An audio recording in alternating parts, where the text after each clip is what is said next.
नमस्कार, तुम्ही पाहताय मराठी मंडळी। एका बाजूला राज्यात सत्ताधारी असलेली भाजप आणि दुसऱ्या बाजूला भाजपचेच प्रदेश अध्यक्ष आणि मुख्यमंत्री असलेला जिल्हा नागपूर।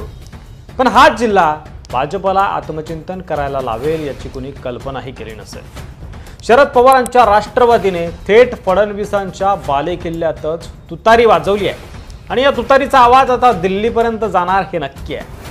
काटोल विधानसभा मतदारसंघातील शेकडो भाजपचे निष्ठावंत कार्यकर्ते शरद पवार गटात म्हणजेच राष्ट्रवादी काँग्रेसमध्ये थेट दाखल झालेले आहेत। सलील देशमुख यांच्या उपस्थितीत त्यांनी तुतारी हाती घेत नव्या राजकीय प्रवासाची सुरुवात केली आहे। काटोल म्हणजेच राष्ट्रवादीचे ज्येष्ठ नेते आणि माजी गृहमंत्री अनिल देशमुख यांचा बालेकिल्ला। ते इथं 5 वेळा आमदार राहिलेले आहेत। मात्र 2024 मध्ये या मतदारसंघातून त्यांचा मुलगा सलील देशमुख यांना उमेदवारी देण्यात आली, पण भाजपच्या चरणसिंग ठाकूर यांनी त्यांना पराभूत केलं। विशेष म्हणजे काही महिन्यांपूर्वी याच भागातील राष्ट्रवादीचे 2 जिल्हा परिषद सदस्य भाजपमध्ये गेले होते। तेव्हा असं वाटलं होतं की राष्ट्रवादी खचत चाललेली आहे, पण आता उलट चित्र दिसतंय। भाजपमध्ये असंतोष वाढतोय आणि राष्ट्रवादीमध्ये हाच असंतोष नवचैतन्याचं कारण ठरतोय। यावेळी सलील देशमुखांनी भाजपवर थेट निशाणा साधत असं म्हटलंय की भाजपमध्ये बाहेरच्यांना पायघड्या आणि निष्ठावंतांना सतरंजा।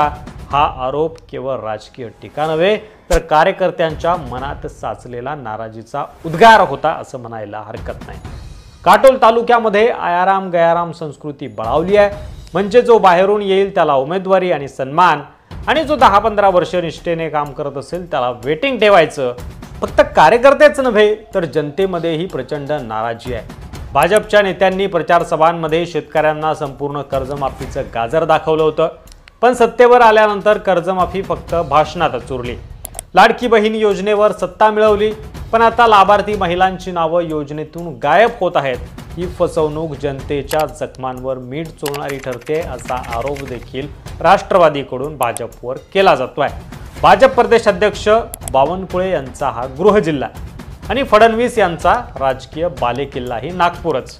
मग अशा बालेकिल्ल्यात भाजपचे निष्ठावंत कार्यकर्ते जर पक्ष सोडत असतील तर भाजपला आत्मचिंतन करायची गरज आहे असं म्हणायला हरकत नाही। हा फक्त पक्षत्याग नाही, पक्षप्रवेश नाही, तर हा एक इशारा आहे निष्ठावंत कार्यकर्त्यांकडून ज्यांच्यावर भाजपा अन्याय करते अशी त्यांची भावना आहे। भाजप जर निष्ठावंतांचा सन्मान करत नसेल आणि आयाराम गयारामांना संधी मिळत असेल तर भाजपची येत्या काळात काँग्रेस झालेली असेल।